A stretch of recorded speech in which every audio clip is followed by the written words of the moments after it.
සාධාරණයිද රජෙන් මට පොලිස් ආරක්ෂාව දෙන්න කියන එක සාධාරණයිද? ඔය කියන කිසිම පුද්ගලයෙක් අධිකරණයේ වරදකරු වෙලා නැහැ. ඔහුට යම් දඩුවමක් ලැබිලා තියෙනවා නම් අත්හිටු සිර දඬුවමක් ඒ සිර දඬුවම උඩ ලැබිලා තියෙනවා. හැබැයි අනිත් චෝදනා උඩ එල්ල වෙලා තියෙනවා. ඉතින් අධිකරණයේ තුලින් වරදකරු වෙලා නැහැ. ඔය තර්කෙම එහෙනම් අනිත් සංවිධානාත්මක අපරාධකරුවන්ටත් ලැබෙන්න ඕනේ.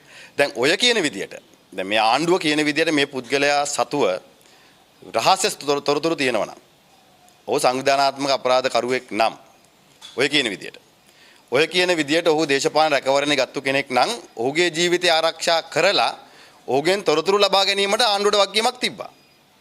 හැබැයි ඔහුගේ ජීවිතය ආරක්ෂා නොකර දැන දැනත් මැරෙන්න ඇරියා කියන්නේ ආණ්ඩුව ඔහුගේ ජීවිතය නැති කරන්න උත්සාහ කරා කියන කාරණය. එහෙම නැත්නම් මේ වගකියුතු ආණ්ඩුවක් නම් මේ වගකියුතු ආණ්ඩුවට ඔතරම් තොරතුරු තිබ්බනම් මොහු සංවිධානාත්මක අපරාධ කල්ලියකට සම්බන්ධයි කියලා ආණ්ඩුවට කරන්න තිබ්බේ ඔහුගේ ජීවිතය ආරක්ෂා කරලා ඔහු දන්න තොරතුරු ටික ගන්න එක. ඉතින් ඔහු දන්න තොරතුරු ටික වැළලී යන්න උත්සාහ කරේ ඔහු මොන ආණ්ඩුව මොන පක්ෂයකද සම්බන්ධය එම සම්බන්ධ නම් කාද්දක සම්බන්ධ කියන ප්‍රශ්නයක් තියෙනවා. දැන් මේ සජිවේ UMP